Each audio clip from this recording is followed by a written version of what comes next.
Masakit. Ang hindi pag-uusap nina Daniel at Catherine sa Christmas special, may kinatuhanan.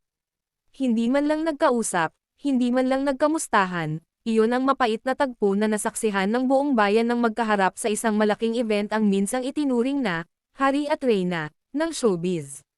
Ngunit sa likod ng matinding pag-iwasan na iyon, may nag-iwan ng isang pahiwatig si Daniel Padilla na tila nagpapahiwatig na ang pangungulila niya kay Catherine Bernardo ay hindi na niya kayang itago.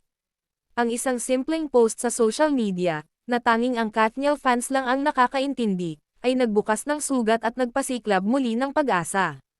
May ibig bang sabihin ang mahiwagang pusa at ang matinding pagsulyap? Maghanda sa mga detalye na magpapatunay na ang pag-ibig na ito ay malalim pa sa ating inaakala. Alamin ang buong kwento ng kanilang masidhing emosyon. Masakit. Ang hindi pag-uusap nina Daniel at Catherine sa Christmas special, may kinatuhanan. Hindi man lang nagkausap, hindi man lang nagkamustahan, iyon ang mapait na tagpo na nasaksihan ng buong bayan ng magkaharap sa isang malaking event ang minsang itinuring na, hari at reyna, ng showbiz. Ngunit sa likod ng matinding pag-iwasan na iyon, may nag-iwan ng isang pahiwatig si Daniel Padilla na tila nagpapahiwatig na ang pangungulila niya kay Catherine Bernardo ay hindi na niya kayang itago.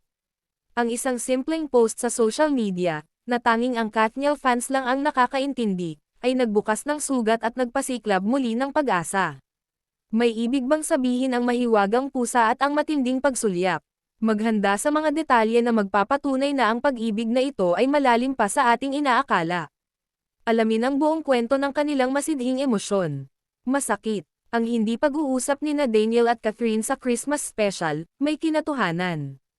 Hindi man lang nagkausap, hindi man lang nagkamustahan, iyon ang mapait na tagpo na nasaksihan ng buong bayan ng magkaharap sa isang malaking event ang minsang itinuring na, hari at reyna, ng showbiz.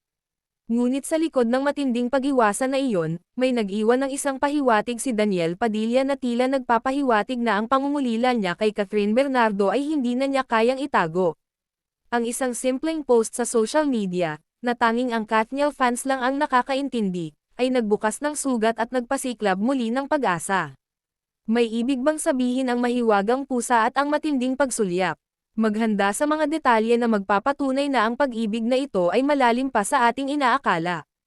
Alamin ang buong kwento ng kanilang masidhing emosyon. Masakit. Ang hindi pag-uusap nina Daniel at Catherine sa Christmas special, may kinatuhanan. Hindi man lang nagkausap, hindi man lang nagkamustahan, iyon ang mapait na tagpo na nasaksihan ng buong bayan ng magkaharap sa isang malaking event ang minsang itinuring na, hari at reyna, ng showbiz. Ngunit sa likod ng matinding pag-iwasan na iyon, may nag-iwan ng isang pahiwatig si Daniel Padilla na tila nagpapahiwatig na ang pangungulila niya kay Catherine Bernardo ay hindi na niya kayang itago. Ang isang simpleng post sa social media, na tanging ang Katniel fans lang ang nakakaintindi, ay nagbukas ng sugat at nagpasiklab muli ng pag-asa.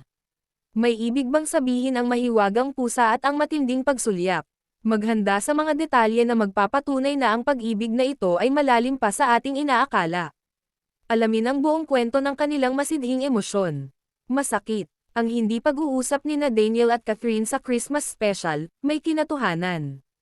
Hindi man lang nagkausap, hindi man lang nagkamustahan, iyon ang mapait na tagpo na nasaksihan ng buong bayan ng magkaharap sa isang malaking event ang minsang itinuring na, hari at reyna, ng showbiz. Natulog siya guys. Ang sarap ng tulog niya. Thank you guys for watching.